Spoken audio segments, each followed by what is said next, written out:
부활주일 아침 평화의 인사를 드립니다.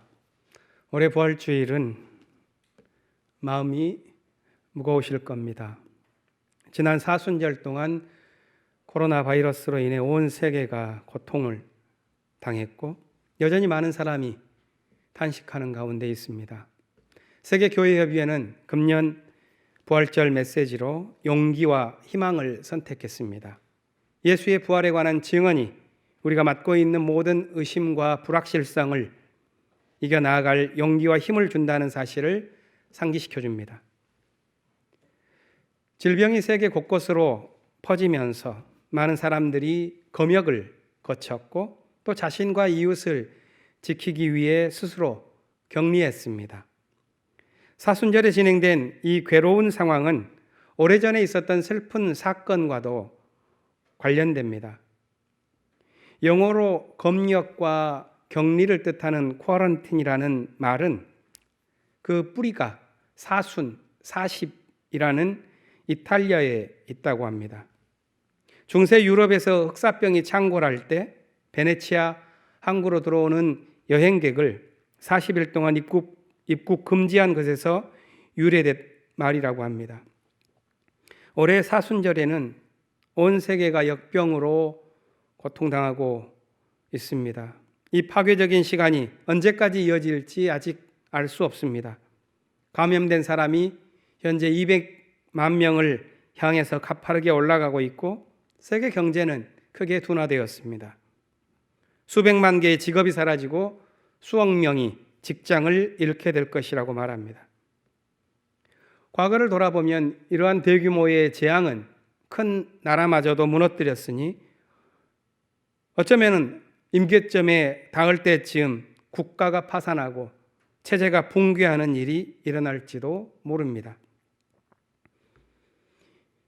이런 삶의 고통을 들여다보면서 교훈을 깨닫고 우리가 살아가는 생활 양식을 전환해야 한다는 목소리가 커지고 있습니다.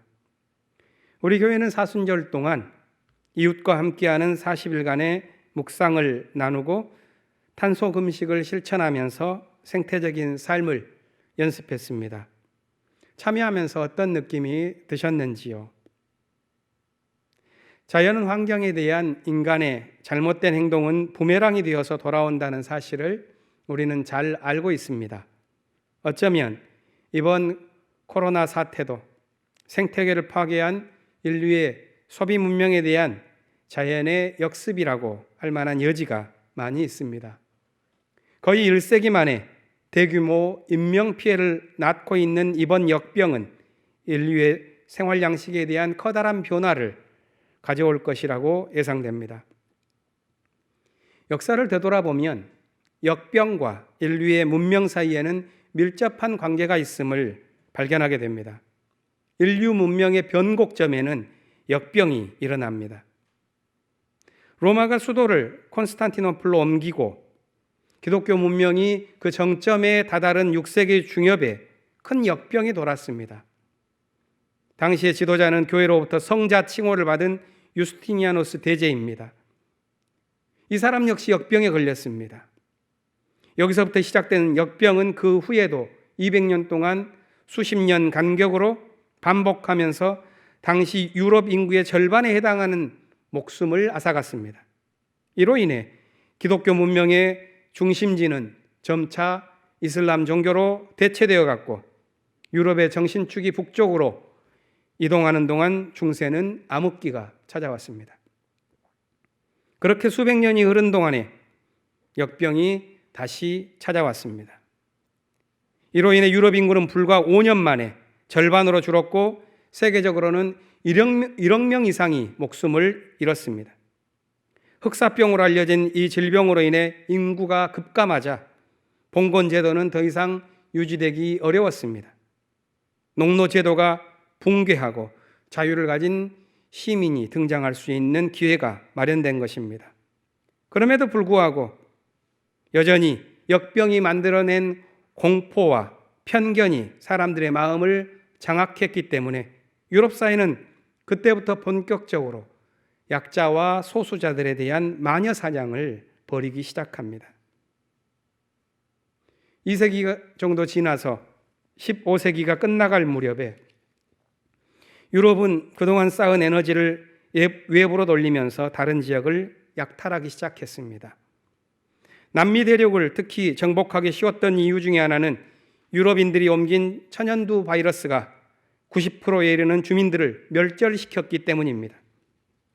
식민 세력은 땅을 차지했을 뿐만 아니라 막대한 양의 귀금속을 뺏어갔습니다. 자본의 본원적 축적이라고 알려진 이 피 흘린 약탈 위에 세워진 제도가 어찌 흘러갈 것인지는 이미 그때부터 정해졌다고 하겠습니다. 자본주의 시대의 역병은 대체로 그 발생부터가 불평등합니다. 대표적인 예가 콜레라입니다. 지역의 풍토병으로서는 이미 오래전부터 여러 곳에 나타났지만 대륙을 넘는 대유행이 생긴 것은 19세기 초입니다. 인도의 콜카타에서 시작된 유행성 콜레라는 아시아 전역과 아프리카로 퍼져나갔고 그 이후 100년 동안 7번의 대유행이 발생했습니다. 오염된 물이나 음식에서 비롯된 이 질병은 사회적 발전이 낙후된 곳이나 극심한 부의 불평등이 있는 지역에서 생겨납니다. 자본주의 시대의 역병은 이렇게 부자 나라를 피해갔습니다. 하지만 이번에 불어닥친 코로나19 바이러스는 특이합니다. 계층과 지역을 가리지 않습니다. 수백 년간 자본주의 세계를 주도해온 유럽 국가부터 쓰러뜨리고 있습니다. 가난한 사람들만이 아니라 귀족주의 잔재 위에 군림한 특권계층도 가리지 않고 파괴합니다. 산업 문명과 소비 문명의 기초라고 할 수 있는 석유 생산국의 고귀한 가문도 무너뜨립니다. 특히 교훈을 주는 것은 한 세기 동안 패권 국가를 자처한 미국의 암울한 현실입니다. 불합리한 의료 제도로 인해 서민들이 감당할 수 없는 치료비로 고통당하고 있다는 소식, 시민적 연대 없이 깨어진 공동체를 보여주는 총기 구입을 하는 사람들의 장면들, 국가적 책임을 회피하는 정치 지도자들의 위선적인 정치와 임시방편의 거짓말들, 손쉬운 해고와 급격한 실업으로 인해 음식을 얻으려고 도로 위를 길게 늘어선 차량 행렬, 자국의 문제에 대처하기 위해 수조 달러를 찍어내면서 다른 나라의 실질적 책임을 전가하고 있는 이 거대 국가의 비윤리적인 정책들, 우리는 앞으로 무엇을 더 보게 될까요? 어쩌면 이 역병으로 인하여 미국에 주어진 세계 주도권은 이제 막을 내릴지도 모릅니다. 세계적인 역병은 고통의 크기만큼 새로운 질서를 위한 기회 또한 제공합니다. 우리는 지금 끝을 알 수 없는 아픔의 시대를 지나고 있습니다. 필요한 것은 전도서의 지혜입니다. 허물 것과 세울 것을 분별하면서 이 위기를 이겨내야 하겠습니다. 코로나 사태 이전에 우리를 사로잡았던 실패와 실책들을 풀어내고 부활의 언덕을 오를 수 있도록 주님께서 우리 모두에게 은총을 베풀어 주시길 빕니다. 올해 부활주일 복음서의 본문은 요한복음 20장입니다. 이야기 속의 사람들은 그날이 바로 부활절 아침이라는 사실을 알지 못합니다. 예수와 함께 했던 날 많았고 그분의 가르침도 가까이 들었지만 죽음을 뒤엎는 그의 부활을 믿지 못했습니다. 마리아가 본 것은 입구가 열린 빈 무덤이었습니다. 부활을 상상할 만도 한데 마리아는 거기에 이르지 못하고 두 제자를 찾아가서 자신의 절망을 말할 뿐입니다.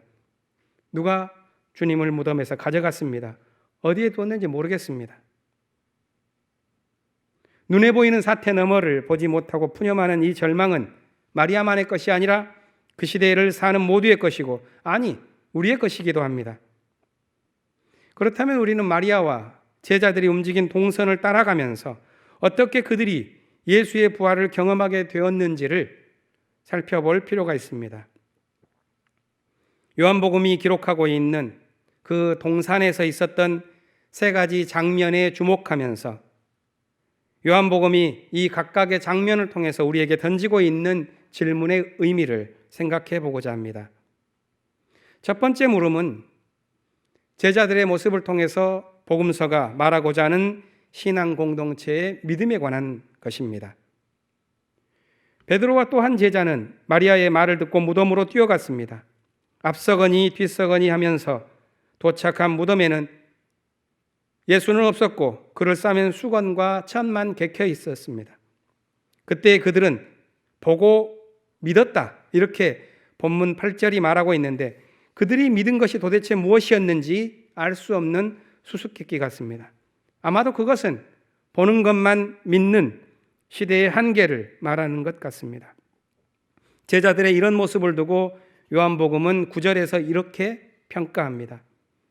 아직도 그들은 예수께서 죽은 사람들 가운데서 반드시 살아나야 한다는 성경 말씀을 깨닫지 못하였다. 요한의 공동체가 생각한 성경의 정신은 이것입니다. 죽음에서 반드시 살아나야 한다. 그것이 부활의 언덕을 오르는 사람들에게 묻는 성경의 첫 번째 질문입니다.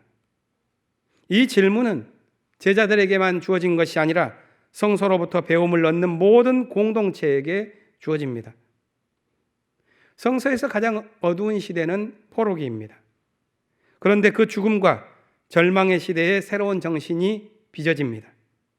그렇지 않았다면 성서의 공동체는 폭력의 신이 약속하는 기적의 신화를 결코 벗어나지 못했을 것입니다. 그런데 성서의 공동체는 포로기를 거치면서 이전과는 다른 믿음을 지어냅니다. 죽음에서 되살아난 믿음입니다. 오늘 제2성서의 본문은 포로기의 첫 번째 예언자 예레미야의 증언입니다. 그는 만국의 운명으로 빠져드는 비극 속에서 탄식한 눈물의 사람이었습니다. 그런데 오늘 본문 31장에서 하나님이 그에게 주신 회복의 약속이 나옵니다. 내가 너를 일으켜 세우겠다는 하늘의 약속입니다. 바로 그것이 성서의 믿음입니다. 그 옛날 히브리 노예들의 40년 광야 생활에서부터 먼 훗날 예수의 40일 광야 시험에 이르기까지 격리된 고통의 시간에 새로운 믿음이 태어납니다. 너를 다시 짓겠다는 하나님의 약속에 근거한 믿음입니다. 하지만 오늘 요한복음에 나타난 제자들은 이 성서의 정신을 깨닫지 못했다고 복음서는 말합니다. 그들은 부활한 예수를 만나지 못하고 각자 있던 곳으로 되돌아갔다고 성서는 말합니다. 왜 그랬을까요? 여기서 우리는 요한복음의 문제의식을 생각하게 됩니다. 그래서 두 번째 묻는 물음은 시대적 무감각에 관한 것입니다. 부활절 아침에 먼저 무덤을 찾은 이는 막달라 마리아였습니다. 홀로 무덤을 찾은 그녀는 신실한 제자를 대변함과 동시에 부활을 믿지 못하는 시대의 불신을 함께 몸으로 보여줍니다. 제자들이 돌아간 후에 혼자 무덤에 남은 마리아는 천사들과 대화합니다. 하지만 여전히 그녀는 자신의 절망을 반복합니다. 근심에 잠긴 그녀는 자신을 둘러싼 사태의 황홀한 진실을 보지 못했습니다. 그것에 대해 14절은 이렇게 표현합니다. 예수께서 곁에 서 계신 것을 보았지만 그가 예수이신 줄은 알지 못하였다. 어떻게 눈앞에 있는 예수를 몰라볼 수 있을까요? 보고도 알지 못하는 마리아의 이 모습은 마치 신자유주의 시대를 살아온 한국교회의 모습과도 같습니다. 물질 문명이 주는 현혹과 상실에서 오는 공포에 시달려온 교회는 부활의 꿈으로부터 아득하게 멀어지면서 그 시대의 악독한 열매를 많이 낳았습니다. 역사의 시계를 거꾸로 돌리려 했던 한기총에서부터 촛불 시민혁명의 정신을 모욕하고 짓밟은 태극기 부대의 신앙인들, 그리고 역병의 시대의 반면교사가 된 신천지에 이르기까지 여러 교회의 모습에는 예수가 결코 없었습니다. 고난당하는 이웃으로 찾아온 예수의 그에 대한 믿음과 말은 무성했지만 그를 곁에 두고도 그가 예수이신 줄 모르고 자기 생각에만 빠져 있었습니다. 그 결과 코로나 시대 이후의 기독교는 이전보다는 더 큰 위기를 맞게 될 것이라는 예감을 갖고 있습니다. 그것은 마치 비잔틴 제국의 정점에서 역병을 맞아 쓰러진 기독교와도 같습니다. 6세기 중엽의 동로마는 칼케돈 이후에 일치된 교리를 바탕으로 번성한 기독교 국가였습니다. 하지만 역병이 휩쓸고 간 후 수백 년간 암흑기를 걸어야만 했습니다. 오늘 우리 시대는 어떤가요? 물론 대부분의 교회는 한기총이나 신천지와는 이제는 다르다고 안심할지도 모릅니다. 그러나 차분하게 우리가 걸어왔던 길을 자성해 볼 일입니다. 태극기 부대에서 미국기와 이스라엘기를 흔드는 몰지가 간 그들과는 다르다고 생각하는 신앙인들이 있을지를 모릅니다. 하지만 자신에게 과연 새로운 시대를 열어갈 존재의 힘이 있는지를 곰곰이 들여다볼 일입니다.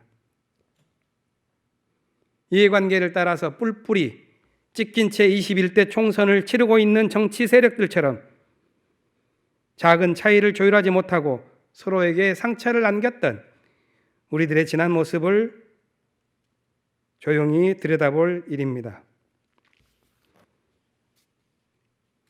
우리는 어떻게 부활의 아침을 맞을 수 있을까요?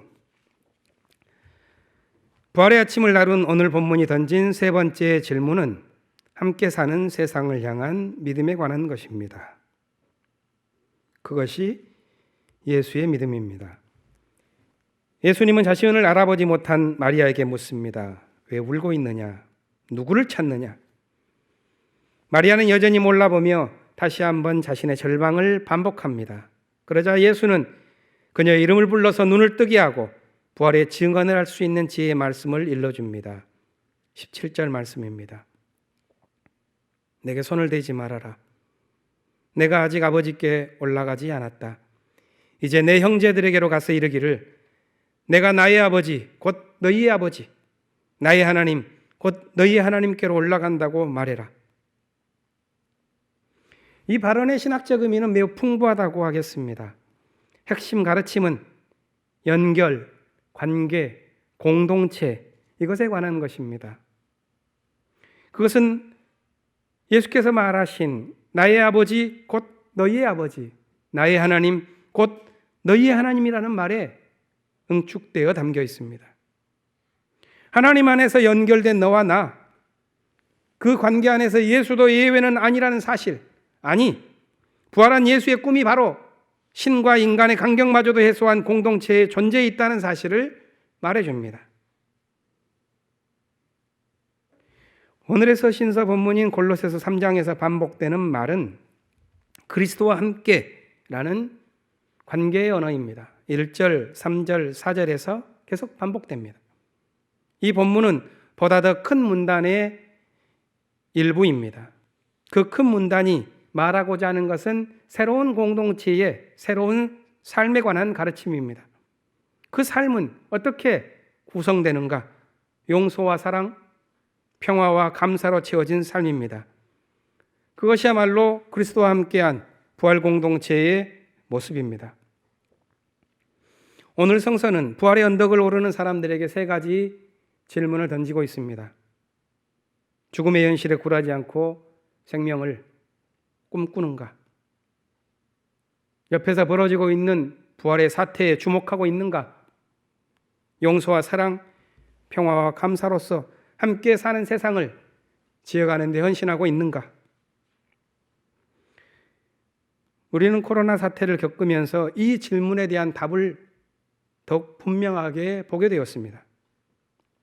이번 주에는 21대 총선과 세월호 참사 6주기를 맞게 됩니다. 혼탁한 정치공학을 뚫고 촛불혁명을 이끌었던 시민들의 지혜가 다시 한번 드러나는 선거가 되기를 기대하고 있습니다. 새로운 정치로 가는 다리가 잘 놓여서 세월호의 참사 진실도 밝혀지기를 우리는 바랍니다. 이 사회의 모순이 집약되었던 그 사회의 진실이 밝혀질 때만 우리는 지난 시대의 짐을 털고 앞으로 나아갈 수 있기 때문입니다. 부활하는 역사의 축복이 우리 사회와 신앙 공동체에 있기를 기원합니다. 잠시 침묵하겠습니다.